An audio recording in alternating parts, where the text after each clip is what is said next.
Let me show you how you can achieve this beautiful bustier. I'll use this line as my starting line.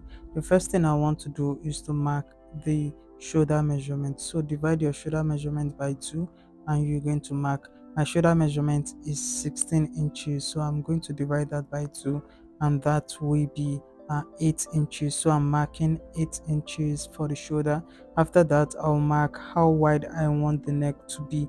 So I'm using 3.5 inches. You may want yours to be smaller than that, but for mine I'm using 3.5 inches. After that, I want to go downward at the shoulder tip by an inch to make my shoulder slope. So I went downward by just 1 inch. Then I'm going to connect from that shoulder tip to the neck width, and with that I'll get my shoulder slope. After getting the shoulder slope, the next thing will be the armhole curve.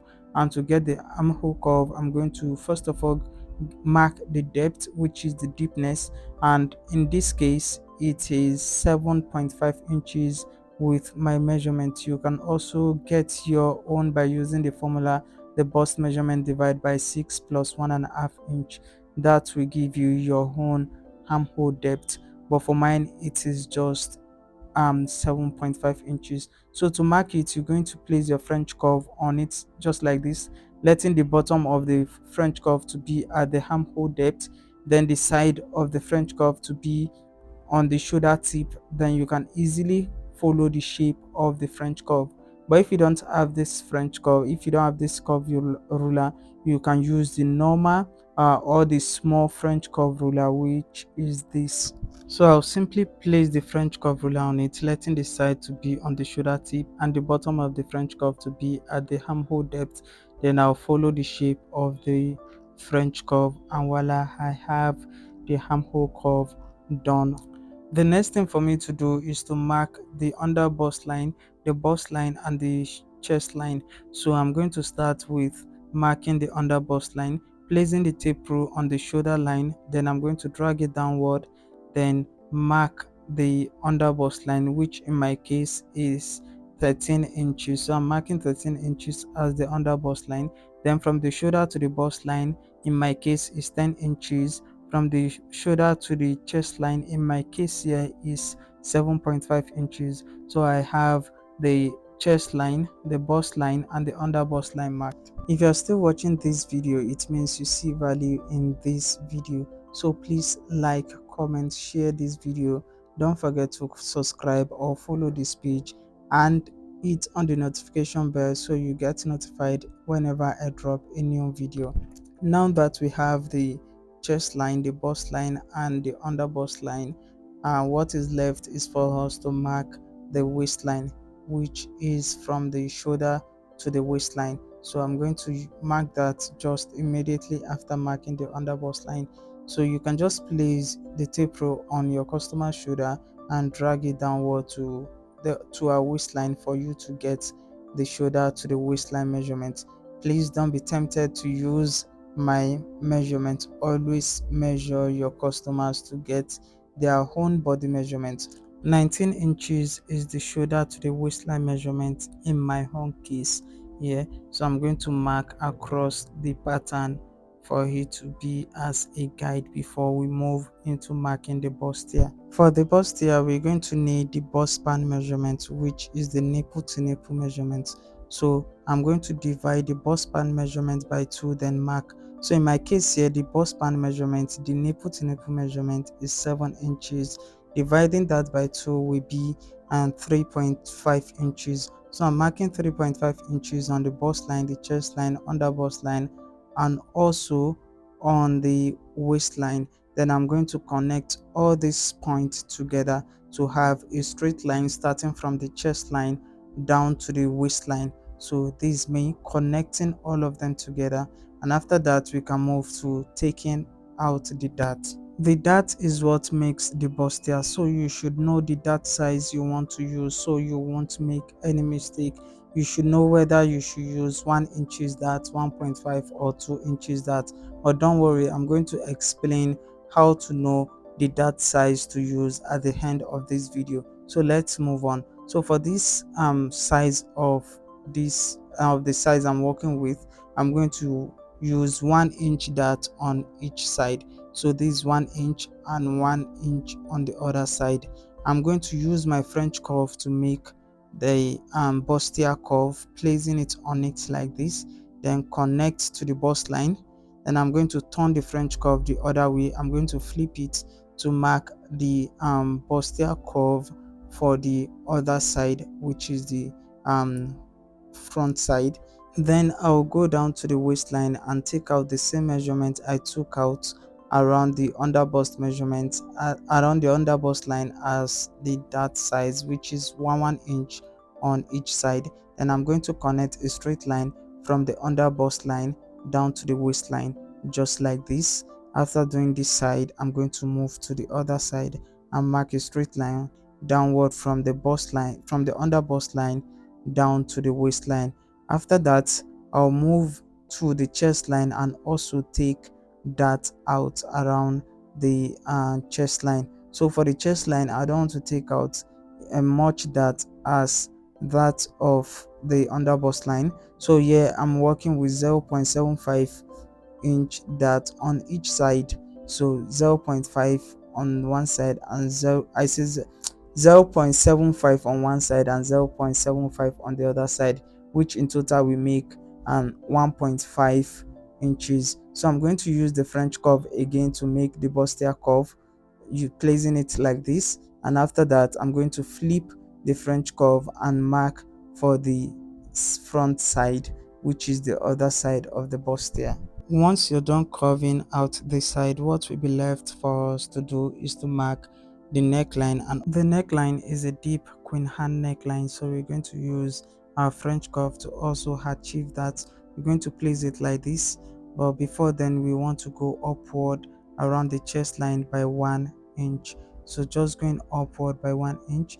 You may not go upward, you may just decide to go and use the French curve, but I want the 1 inch to serve as a guide mark. So before you mark, you should know that you don't want it to go deeper than the bust line.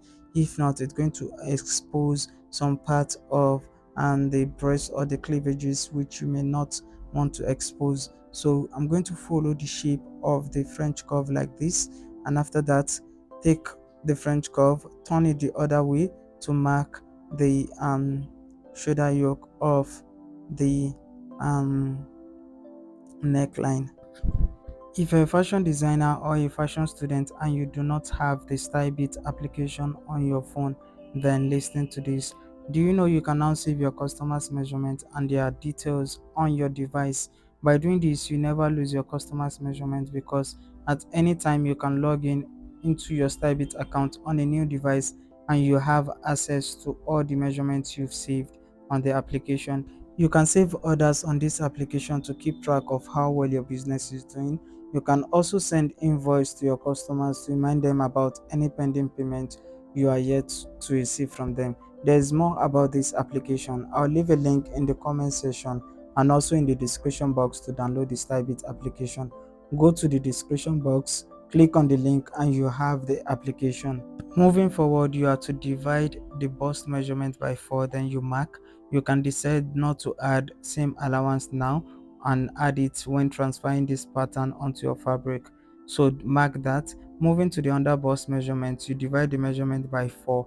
Let's say I'm working with a measurement of 28 inches as the under bust line. So dividing it by 4 will be 7 inches plus the 2 inches I took out for that, which will now make it to be 9. So the bust measurement I divided by 4 was also 9. So for the bust we have 9, for the under bust line too we have 9. Going to the waistline, so let's say I'm working with a waistline measurement of 26 inches. I'm going to divide it by 4, which will be 6.5. So 6.5 plus the 2 inches of the and the dart I took out, these 2 inches, we now make it 8.5. And then we want to match the waist, just like the picture I peep on this video. We want to match the waist, so I'm going to take out half an inch, which we take it that back to 8 inches. So I'm going to mark 8 inches. Half an inch is also smashing, you may want to smash more than that, but half an inch is also fine because the pattern is folded into four. So if we should multiply half an inch by 4, that will be 2 inches. So you taking 2 inches out of the actual measurement is also a smashing. But if you want to do more than that, you can take out 1 inch or 0.75 inch. The next step is to cut it out. So I'm going to start cutting from this point, and this is a cut pattern cutting tip. If you want to cut your pattern, you should start from the side that is not folded, from a side like this, because if you should start from the folded side, you're going to have the pattern separated, which may not allow you to cut them equally because the pattern is in fold. So always cut the side that is not folded first before you move to the folded side. So this me cutting from the side that is not folded, from the edge that is not folded. I'm going to cut every part that I see that is not folded before I move to the folded edge, because as I said, once you start from the folded edge, you're going to see that your pattern will be split into two, and which you don't want that to happen. Now I want to cut out the dart. I'm going to start with the side front because I don't want the pattern to be splitted into two. So after cutting this side of the dart, before I move to the folded side of the dart, which is the final. So now we can cut the folded edge, which is this side. After cutting the whole of the pattern, please don't forget to like, comment, and share this video so this video can reach more people. Just click on the share button and assist me by sharing this video. Before we go, let me share with you how to know which dart size to work with when you are cutting. It will be wrong of you to decide the dart size by using the bust measurement, because the bust measurement is the measurement that goes around the bust area, the breast, and goes around, including the back and the breast area, which means that it does not reflect the size of the breast. So the bust measurement might be much, but the lady might just be wide at the top with small breast. So you shouldn't use the bust measurement alone. Rather, you should use the difference between the bust measurement and the under bust measurement. So if the difference between the bust measurement and the under bust measurement is much, that means that she has a big breast. For example, if she's having 40 inches bust measurement and 30 inches under bust measurement, that is about 10 inches difference, which means she's busty. But let's say someone with 50 inches bust measurement, 50 inches is much, but the under bust measurement is now 45 with small difference. It means that she doesn't have big breast, maybe she's just fat. So if you have difference from 10 above, you should use 10 to 13 inches difference, then you should use 2 inches that size. If the difference is from 13 to from 14 to 15, then you should use 2.5.